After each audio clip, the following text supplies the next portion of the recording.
Howdy everyone, it's Miss Kosh.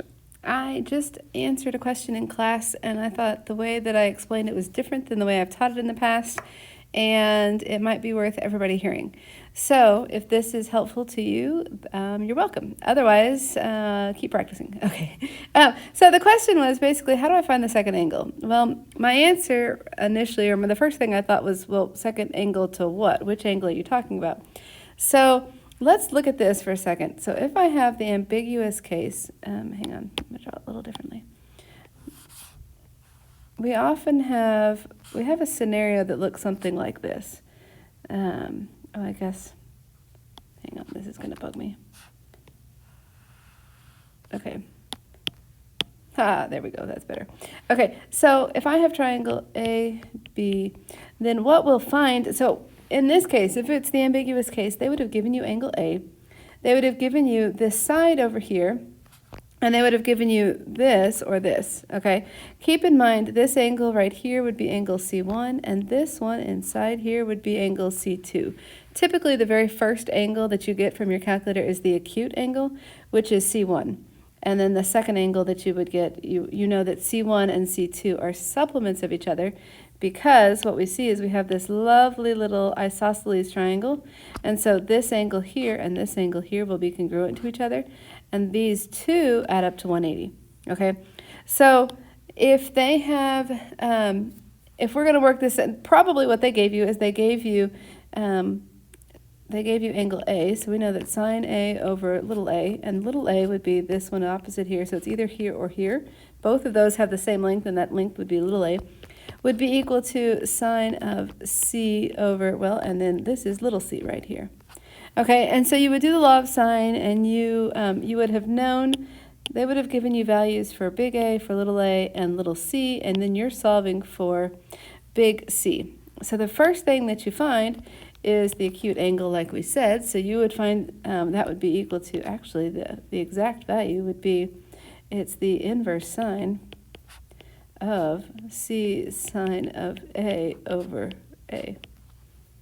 Right? Did I do that correctly? Yes, I did. Okay, and then C2 would be the supplement to that. So in terms of, if you're in degrees, it's 180 minus C1, and that's in degrees. Likewise, if you're in radians, it would have been equal to pi minus C1 if you're in radians, okay? So then once you know that, then radians, plural, okay. Once you know that, then you also are going to need to find angle B. Well, so B1 would be this entire thing because it would be the triangle that's formed with angle C1, okay? So this, I keep saying okay. This triangle would give you, here's your C1, and let's have B1 correspond with C1. So there's that triangle. Well, so then what we know is that B1 would be equal to 180 minus, well, angle A plus angle C1. Or in radians, B2 would be the one that came from this triangle, the triangle with C2, okay, and so this little tiny angle right there. And so what we can say here, that's this little piece, is B2, is that B2 would be equal to 180 minus A plus C2, or if you're in radians, pi minus A plus C2. Okay, so when they say, when I was asked, how do I find the second angle, I wasn't sure whether someone was saying, okay, I have C1 and how do I find C2? Or the question, I have B1 and now how do I find B2? There is a nice, lovely correlation between C1 and C2.